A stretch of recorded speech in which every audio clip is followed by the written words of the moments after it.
The suds slid across the car's hood, white foam folding over the cherry red paint like surf hitting a shoreline. My palms had been rubbed raw by the sponge's rough edge as I moved it in steady circles. The late afternoon sun flashed on the wet metal. The garden hose hissed quietly, a thin mist rising where water met heat. My phone buzzed in my pocket, a sharp vibration that cut through the monotony. I ignored it at first, lost in the satisfying streaks of clean metal appearing from the grime. Then it buzzed again, persistent like a wasp trapped in glass. Wiping my hands on my jeans, I pulled it out, expecting some minor reminder from Sarah about milk or the porch light. The notification wasn't from her. It was the bank. A cold, automated alert. A charge on her credit card. $12,743 at LRO Boutique. My thumb hovered, frozen. La Rose wasn't a corner store or a gas station. It was a downtown lingerie shop. Silk and lace, the kind of place we'd never go together. A dull ache spread through my chest like spilled ink. Sarah wasn't someone who splurged. She wore cotton bras, practical, faded from years in the wash. I stared at the screen as suds puddled at my feet, the world collapsing down to that single line of text. I tried rationalizing it. Maybe she was treating herself. A rare indulgence. But that thought felt thin, like a lie I told myself to stay standing. I thumbed through our account history, my damp fingers smearing the display. There was again another charge 3 days earlier, $89 at some wine bar I didn't recognize. We hadn't gone out for drinks in months. My breath hitching, shallow and sharp, I pictured her there, laughing, her hand brushing someone else's over a glass of Merlot. The host sputtered and slowed. I hadn't noticed I dropped it. Inside, the house was unnaturally quiet, the kind of silence that makes every floorboard creak sound like a shout.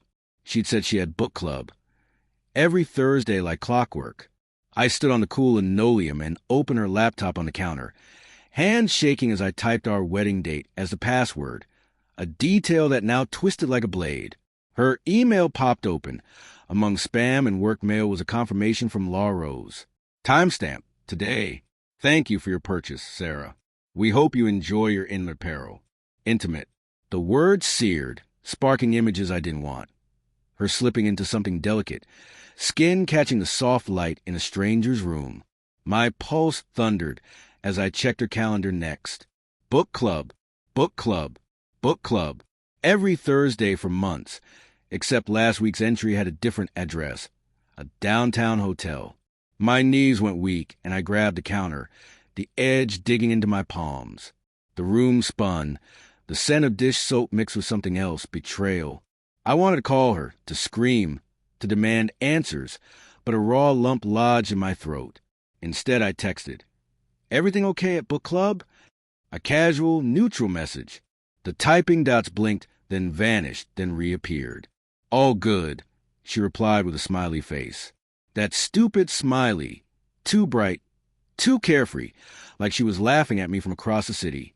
I pictured her fingers tapping it out, quick and guiltless, maybe sitting opposite him, whoever he was. The next hour passed in a blur. I paced the living room, the carpet worn thin where my feet kept finding the same path.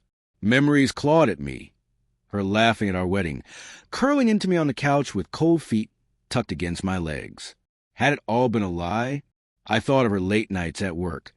The new perfume, sharp and floral, nothing like the warm vanilla she used to favor. Each detail felt like a splinter driving deeper the more I turned in my mind. Still, a part of me desperately clung to doubt, hoping for some innocent explanation to sew this ripped seam back together. When her car rolled into the driveway, its headlights cut through dusk like an accusation. I stood by the sink pretending to wash dishes, heart hammering. She came in with her purse over her shoulder, cheeks flushed from the cool air. "Hey, babe," she said, voice too light. She kicked off her shoes. The thud on the floor sounded like gunshots. I forced a tight smile and asked about book club. "Oh, same old," she said, flicking her keys onto the counter. Her eyes slipped away for a beat, a small crack in her armor. "We're reading that new thriller. Everyone's obsessed."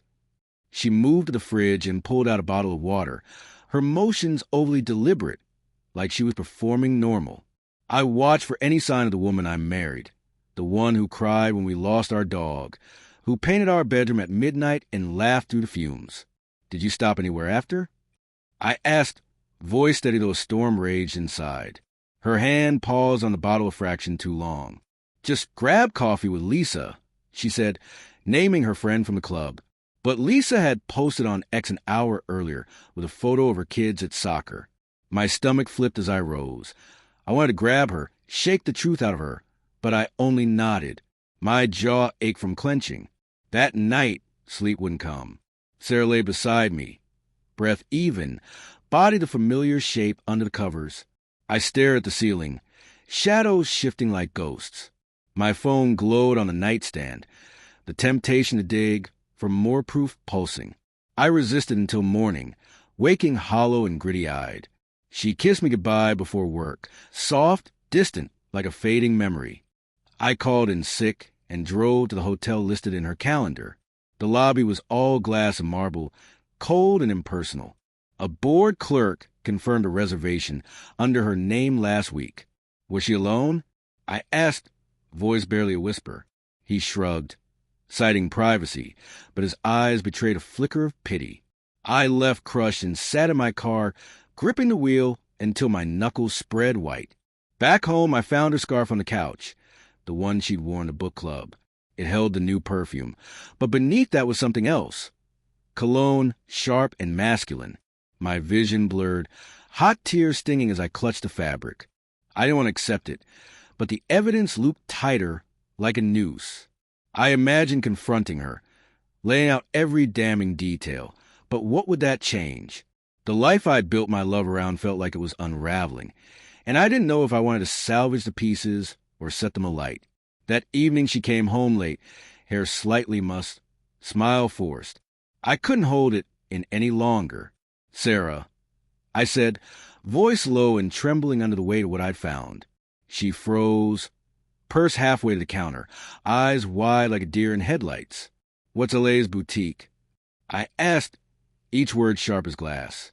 Her face folded, not with guilt but with something worse, defiance.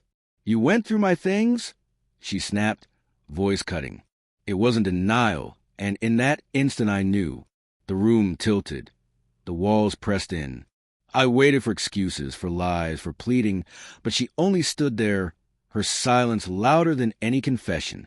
I trusted you, I whispered, my voice breaking.